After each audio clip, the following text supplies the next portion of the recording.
Very good morning, dear students. Today I shall take up the third important market structure, monopolistic competition. In my previous classes, I have discussed about a perfectly competitive market and monopoly market. This is the third main market. Okay, the realistic market situation that prevails in today's world is what is called monopolistic competition. What is monopolistic competition?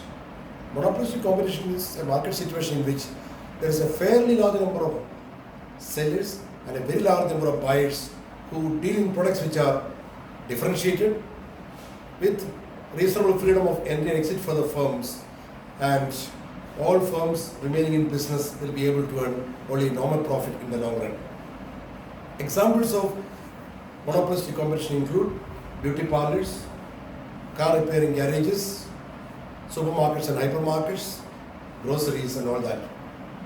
It was Professor Edward H. Chamberlain of Harvard University, USA, and Professor Mrs. Joan Robinson of Cambridge University, UK, who developed the concepts of monopolistic competition and imperfect competition. The real world in which we are living is a mixture of perfect competition and monopoly, which is called monopolistic competition. Okay, now let me discuss about the main features or the distinct characteristic features of a monopolistically competitive market. A monopolistically competitive market exhibits the following distinct features. Number one, there is a fairly large number of sellers in the market. The number of sellers may vary from 25 to 100. Okay? The number is not very large like in perfect competition, but fairly large. There are few big or leading supermarkets in the city. Okay? We have got Lulu, the Carrefour, okay? And Lal Almaya, Choitran. These are all supermarkets which are not in very large number, but they are fairly large in number. So in such a market, there is a fairly large number of sellers. Number two, there is a very large number of buyers. The number of buyers in a monopolistically competitive market is very large. Okay? They are having their own preferences for different shops, but anyhow, the number is quite large. Number three, each firm produces and sells a differentiated products which are similar but not identical. For example, different types of toothbrushes, toothpaste, different types of soaps, okay, and cosmetics. They are all found in a market. They are quite similar but not identical. For example, there are different types of toothbrushes, okay, there are different types of toothpaste, there are different types of face powder and cosmetic items. So in a monopolistically competitive market, products produced and sold by each producer or seller is similar but not identical. They are differentiated. Differences in color, flavor, design, all these things can be found. Number four, the fourth important feature of a monopolistically competitive market is that each firm is a price maker or a price setter or a price searcher who can fix a price of his own or her own choice. Each producer can produce and sell a product which is differentiated, and each firm is able to influence the market price. They have some influence on the market price of the product because each one is selling products which are slightly differentiated. They differ in color, in flavor, in design, etc. Number five, in a monopolistically competitive market, each firm faces a downward sloping, fairly elastic demand curve. A fairly elastic demand curve means a flattened downward sloping demand curve, and the MR curve lies below it. It means price reduction is essential in order to sell more units of output. If a firm wants to sell more units of output, it has to reduce the price of all units of output to attract more buyers. That is why the average revenue curve of a monopolistically competitive producer or firm is always greater than its marginal revenue, or its marginal revenue is less than its average revenue or price. Again, the next feature of a monopolistically competitive market is that in such a market, firms spend a large amount of money on advertising and sales promotion measures, which are called non-price competition, to attract buyers from the competing firms. Each producer or each seller tries to reduce the price by giving sometimes of discounts. Okay, buy one get another one free, or buy two get one free, or some discount in buying in large quantities or in bulk. So in such a market, the firm has to spend large amounts of money on advertising and sales promotion. The next feature of a monopolistically competitive market is that in such a market, firms are free to enter the market and free to leave the market. There is reasonable freedom of entry and exit of firms. Firms can enter the market and leave the market without much difficulty. That is why if you wish to close a business without much difficulty, the firm can close down its operation and exit the market. Similarly, if a new firm wants to enter the market, easily the new firm can enter the market without much difficulty. So there is reasonable freedom of entry and exit of firms. Again, point number 8, in such a market, we can see there is a large number of firms which are called a group. It's a group equilibrium. We cannot say a monopolistically competitive industry because different firms are producing differentiated products and their size differ considerably. And so it is a large group which consists of several producers of differentiated products. And finally, all firms remaining in business in the long run in a monopolistically competitive market could earn only normal profit or zero economic profit or just break even. They are unable to earn supernova profit or abnormal profit or economic profit in the long run because of freedom of entry and exit. Okay, and also the products produced by each producer or seller is very similar, even though not identical. They are differentiated, but they are quite similar, and so all firms remaining in business in the long run can earn only normal profit. These are the features or the characteristic features of a monopolistically competitive market. Having said this, now let me discuss about the short-run price determination, equilibrium and profit maximization of a firm under monopolistic competition. Okay, like in the case of monopoly and perfect competition, which I taught you earlier, here also there are different possibilities. Okay, there are two essential conditions to be fulfilled by the firms, okay, in order to achieve equilibrium and determine price and achieve profit maximization. Rule number 1, but the first condition is, okay, the firm's MR should be equal to MC. Marginal revenue should be equal to marginal cost. And number 2, the MC curve should cut MR curve from below and must be rising at the point of equilibrium. So there are two conditions for achieving profit maximization of a firm under monopolistic competition. Number 1, the firm's marginal revenue should be equal to marginal cost. Number 2, the firm's marginal cost curve should cut marginal revenue curve from below and must be rising at the point of equilibrium. These are the two essential conditions of profit maximization and determination of equilibrium in a monopolistically competitive market in the short run.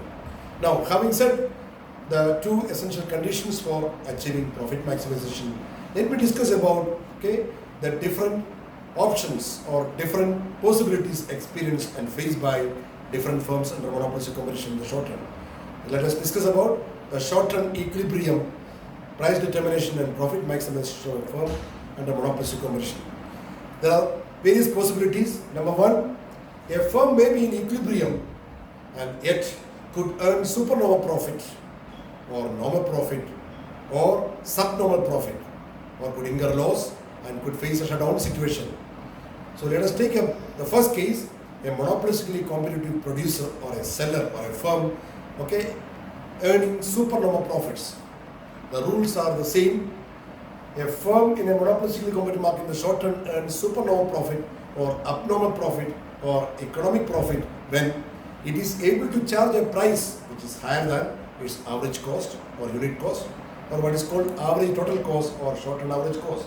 Means if a firm is able to charge an average revenue or price which is higher than its average cost of production, then the firm is able to earn supernova profit. To put it differently, if a firm's total revenue is greater than total cost, the firm can earn supernova profit. Okay, I shall show you with the diagram this explanation.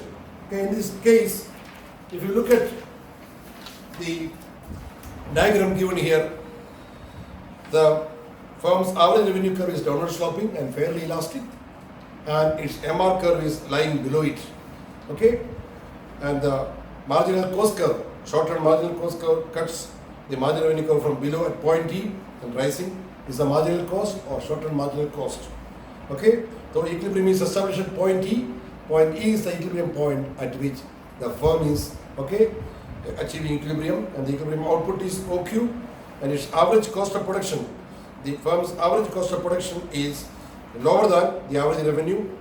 The average cost is, this is the average cost curve or average total cost curve, and the firm is having an average cost of QC, but average revenue is QR. The firm's equilibrium price is OP, but the equilibrium cost is only ON, which is equal to QC.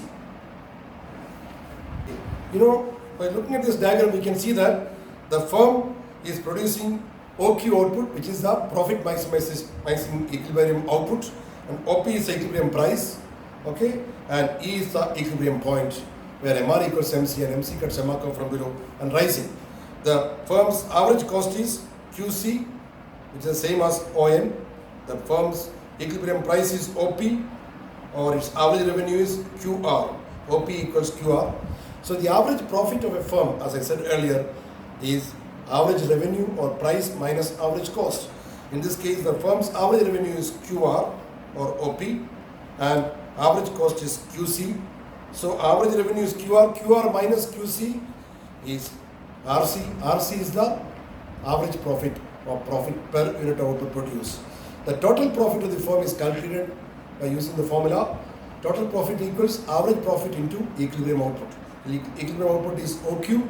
So OQ into RC equals rectangle PRCN. This rectangle PRCN is a supernormal profits earned by the firm. Okay, the firm's total revenue is OQRP or OPRQ. Total cost is ONCQ. OPRQ minus ONCQ equals rectangle PRCN, which is a supernormal profit. The firm is able to earn supernormal profit, okay, in this case. So this is the first case, a monopolistically competitive producer or firm or a seller earning supernormal profit when it is able to charge a price which is higher than its average cost of production or its unit cost or short-run average cost or average total cost. Now second case, a monopolistically competitive firm earning normal profit. Okay, in the short run, a monopolistically competitive firm earns normal profit or breaks even or zero economic profit when its price is just equal to its average cost or its average revenue is just equal to its average total cost or unit cost. When a firm is producing output, okay, the equilibrium is achieved when MR equals MC and MC cuts MR curve from below and rising. But at the equilibrium level of output, the firm's average revenue and average cost are the same. Okay, when average revenue is equal to average cost or price equals average cost, the firm does not earn any economic profit because the AR equals AC means there is zero economic profit. But it's also called normal profit because the average cost of the firm includes a minimum return for the service of the entrepreneur as well. So when AR equals AC, the firm earns normal profit or zero economic profit, or we call, okay, the firm breaks even. It is the same thing as total revenue is equal to total cost. In this case, the firm's total revenue, total costs are equal. So TR minus TC equals zero. So zero economic profit. But it's also called normal profit because the firm's average cost of production includes a minimum return for the service of the entrepreneur as well. So the firm is able to break even or able to earn normal profit or zero economic profit as shown in this diagram. In this diagram 2, okay, I have drawn an AR curve which is downward sloping and fairly elastic, and MR curve lies below it. The marginal cost curve cuts the marginal revenue curve at point E and rising, and average cost curve is tangent to the average revenue curve at point R. Average revenue and average costs are equal. In this case, the average revenue of the firm is QR, equilibrium is point E, OQ is equilibrium output, OP is equilibrium price. The average revenue is QR, average cost also QR. QR minus QR is zero. So your firm is earning normal profit because the firm's average cost curve, short-run average cost curve is tangent to the average revenue curve. So price equals average cost and the firm breaks even. Okay. Now I shall discuss about the third situation. We have already explained about a firm earning supernormal profit when it is charging a price which is higher than its average cost. Second case, a firm breaking even or earning normal profit or zero economic profit when it is charging a price which is equal to average cost. Now third case, a firm incurring loss or earning subnormal profit. See, as I told you earlier, the profit is the difference between average revenue and average cost. When average revenue is greater than average cost, the firm earns supernormal profit. When average revenue is equal to average cost, the firm breaks even. Now, third situation, the average revenue or the price of the firm, price charged by the firm, is lower than its average cost of production or unit cost or average total cost, which means its total revenue is less than its total cost. When a firm's average revenue is less than its average cost, the firm incurs a loss. Okay, when average revenue of the firm is say $5 per unit of output and the average cost is $3 per unit of output, so the loss per unit output is, okay, you know, when the firm is charging a price which is equal to say 5 dirhams and if the average cost is 8 dirhams, okay, so the firm is incurring a loss of 3 dirhams per unit output sold. 8 minus 5 is 3, because average loss of a firm is calculated by using the formula average loss equals average cost minus average revenue. In this case, in this example, the firm's average cost is 8 dirhams per unit of output and the price charged by the firm or the average revenue is only 5. 8 minus 5 is 3 dirhams per unit of output sold is a loss.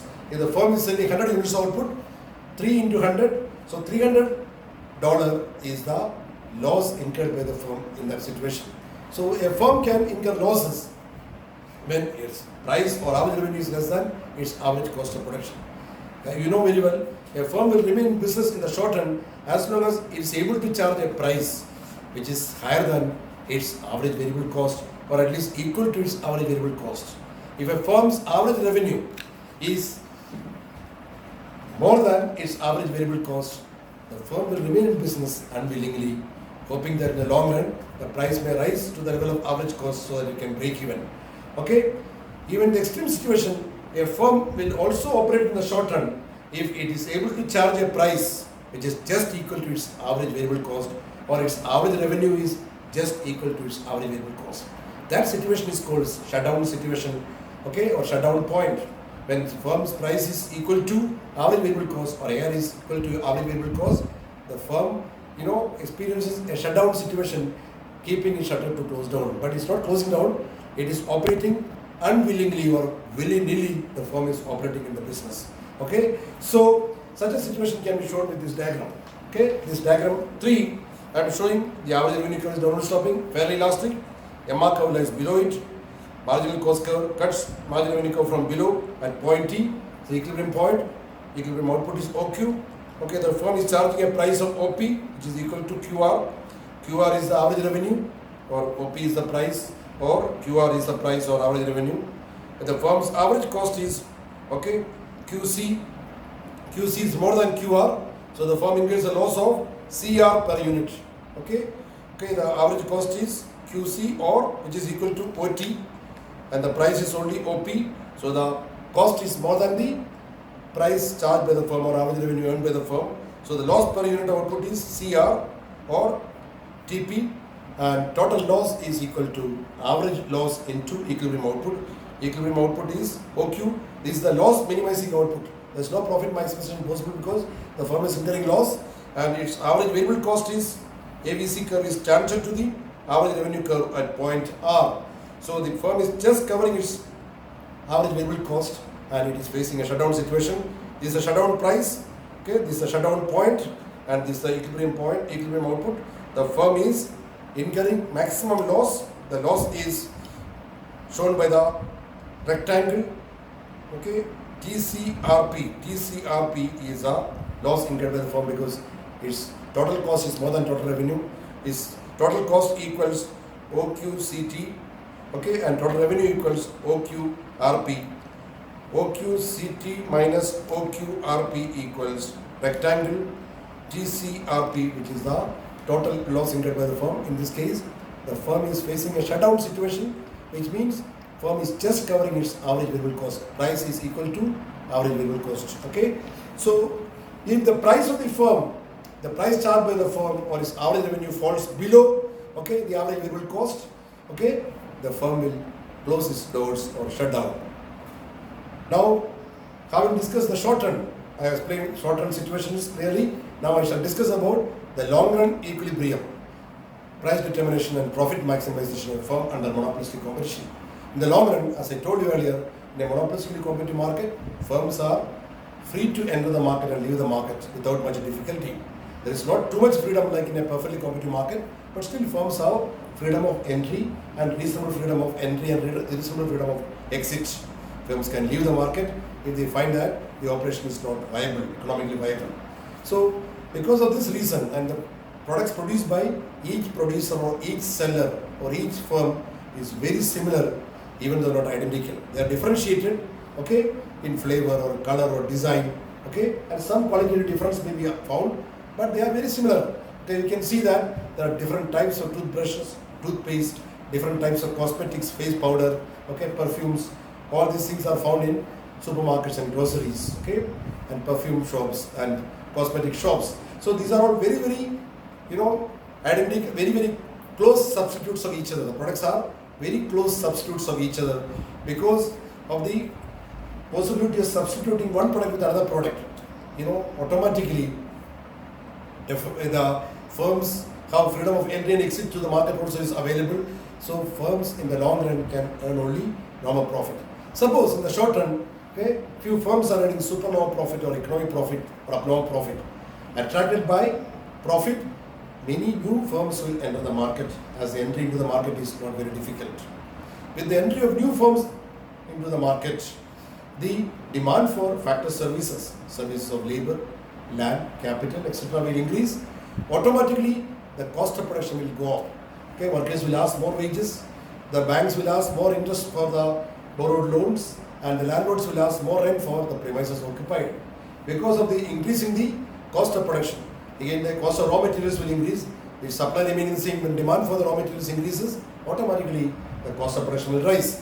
So with the increase in cost of production, average cost will go up and total cost also will rise, which means the firm which was earning a profit in the short run, that profit will be wiped away because of the rising average cost. So average cost, long run average total cost or long run average cost will be equal to the firm's average revenue, and the firm's remaining business will only just break even or earn just normal profit in the long run. Okay.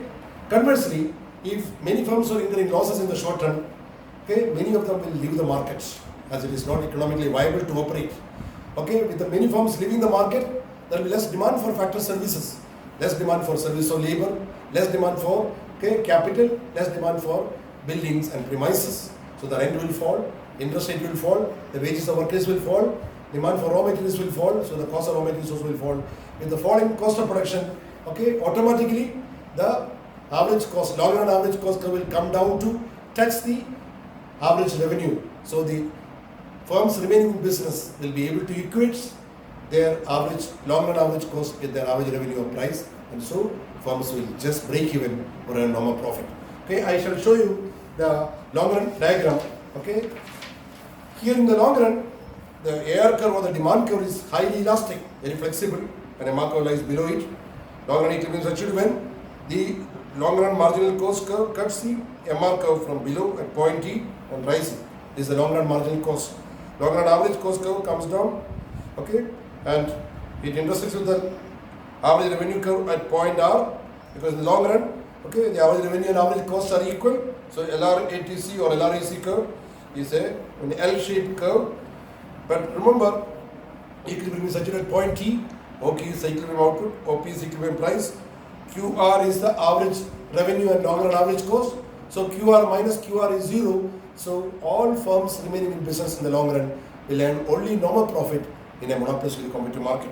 Remember, a monopolistically competitive firm is highly inefficient because it produces an output which is lower than, okay, at the point at which its average cost is the lowest. Average cost is lowest at point L. The firm could have produced OQ1 output. Instead of that, it is producing only OQ output. So there is an excess capacity of QQ1, and its long run average cost is at the lowest point at L, but the firm is producing only OQ output. So the firm is definitely productively inefficient. Okay, there is productive inefficiency under monopolistic competition. When firms are inefficient, they are not producing optimum output. In a perfectly competitive market, firms are able to produce optimum output, and they are able to achieve allocative efficiency by charging a price which is equal to its long run marginal cost, which is not true in the case of a monopolistically competitive market. It is inefficient productively and allocatively, where there is excess capacity. This is all about monopolistic competition. If you have any doubts, students, you can contact me by email. Hey, all the very best. Prepare for the examination as best as you can.